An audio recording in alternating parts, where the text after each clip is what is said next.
Bismillahirrahmanirrahim. Assalamualaikum warahmatullahi wabarakatuh. Hello everyone, it's me Anissa Nurfitriani from Class 2A English Education Department. So in this video, to fulfill assignment from phonology course, I will explain to all of you about English consonant based on place and manner of articulation. Okay, let's see. The first one is place of articulation. Place or of articulation is the where of pronunciation. It is the location of where sounds are produced. In this section, I will explain to you where to place your tongue, teeth, and lips when creating sounds, how different sounds involve different parts in the mouth, and how to pronounce all of the consonant sounds in English. Jadi, place of articulation ini adalah tempat di produksinya sounds in English. Okay, let's see number one of place articulation is bilabial consonants. Bilabial consonants occur when you block or constrict airflow out of the mouth by bringing your lips together. Bilabial formed with two or B and lips or labials. Jadi bilabial consonant itu terdiri dari dua kosakata sebenarnya, yaitu B atau dua dan labials adalah bibir. Jadi bilabials itu huruf yang keluar dari dua bibir. Okay. English contains the following three bilabial consonants. Jadi huruf yang keluar dari bilabials itu ada tiga, yaitu p, b, and m. P as in pores and wrap, and b as in back and cape, and m as in made and claim. Okay, next to number two is labiodental. Labiodental consonants occur when you block or constrict airflow by curling your lower lip, back and raising it to touch your upper row of teeth. Yang kedua itu adalah labiodental, yaitu bagian lower lip atau bagian bibir bawah dan juga upper teeth atau gigi bagian atas. English contains the following two labiodental sounds. Jadi ada dua sounds yang keluar dari labiodental ini, yaitu v and v. F and v. F as in fro and calf, and v as in fine and have. Okay, number three of place articulation is dental. Dental consonants occur when you block or constrict airflow by placing your slimy tongue against your upper teeth. Dental consonants terdiri dari tip of the tongue atau lidah bagian depan and upper teeth, yaitu gigi bagian atas. English contains the following two labiodental sounds, yaitu and the, and the. As in thick and bad, and the as in the and rather. Next, for number four of place of articulation is alveolar. The alveolar ridge is where your teeth meet your gums. You create alveolar consonants when you raise your tongue, diangkat tangnya to the alveolar ridge, ke langit-langit mulut, to block or constrict airflow. The English alveolar consonants are as follow: n as in no and man, and th as in tape or rat, d as in deep and bad, s as in sit and bus, z as in zit and jazz, and l as in luck and folly. Okay, and the next one is post alveolar. When you retract your tongue back just a bit from the alveolar ridge, the sounds change enough to be recognized as distinct consonants. So, post-alveolar consonants are those that occur when the tongue blocks or constricts airflow at the point just beyond the alveolar ridge. Jadi, untuk consonants post-alveolar ini, lidah sedikit melengkung dan masuk ke tengah. The post-alveolar English consonants are as follows: sh as in shoot and brush, and j as in vision and measure, and ch as in cheek or match, and j as in jump and beige. Number 6 is palatal. The roof of your mouth is the hard palate. You may know it as the place that burns like hell when I eat pizza that is too hot. Jadi palatal ini tempat dimana kalau misalkan kita makan sesuatu yang panas itu lidah kita melepuh atau langit-langit mulut kita itu melepuh.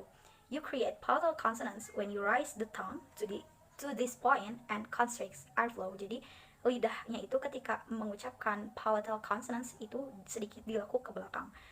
Dan English has only one palatal consonants, yaitu yah, yah, as in yes on bayou. The next one is velar. Behind your hard palate, you have the velum or soft palate. Unlike the bony hard palate in front of it, this consists of soft, like the tissue. Jadi selain kita punya tadi langit-langit, kita juga punya langit-langit yang bagian lunaknya itu yang paling belakang. When you make velar consonants, you raise the back of your tongue to the velum to block or restrict airflow.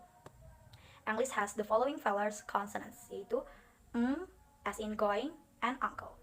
And the next is k as in kite and back, and g as in good and bug, and wah as in wet and howard.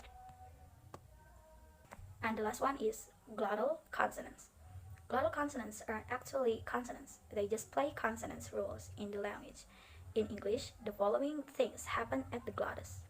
First one is ha, as in high or Bahamas. And the second one is or T sounds. This is actually the culprit behind many of the silent syllables we discussed in the first lessons.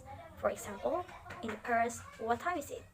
And the T sounds in what is dropped, and the vowel sounds before it is closed at the glottis. Jadi biasanya atau T sounds di sini tidak dibacakan. For another example is kitten or certain or button. Well, that's some explanation about place of articulation. Now we continue to explain manner of articulation. In phonetics, manner of articulation is about how sounds are produced by the actual articulators.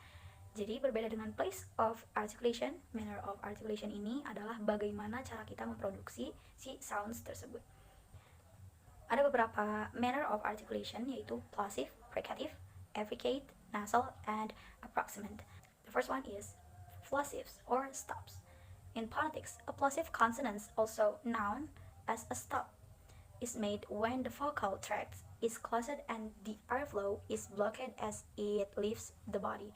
The blockage can be made with the tongue, lips, teeth, and glottis. Jadi yang pertama adalah plosives, atau sering dikenal di dalam consonants adalah stop. Jadi bagaimana cara memproduksi si plosive ini dengan kita menghambat udara, lalu kita rilis udara, jadi tidak langsung dikeluarkan. Ada beberapa huruf atau consonants, sounds yang keluar dari plosive ini, yaitu dari bilabial ada p dan b. Jadi ketika kita mengucapkan p dan b ini, si angin itu ditahan sebentar, plosive or stops. The next alveolar is t and d, and post alveolar is tah and dah juga, dan velar is g and k, and dental is t and d. Jadi ketika kita mengucapkan huruf-huruf tersebut, udara yang ada di mulut kita itu tidak langsung dikeluarkan, tapi ditahan dulu sebentar. Itu yang dinamakan plosive. The next is fricatives. Like plosives, fricatives are restricted as they leave the body. We can use feet, lips, or tongue to limit the flow of air. Unlike plosives, fricatives are longer sounds. You can sustain a fricative like the phoneme f, but you can sustain a plosive like the phoneme p. Jadi untuk fricatives ini berbeda dengan plosive. Jika tadi plosive itu ditahan atau menghambat udara, sedangkan fricatives ini adalah sebaliknya, yaitu udara tidak dihambat sama sekali, malah dikeluarkan, dan mengeluarkan itu pun sepenuhnya.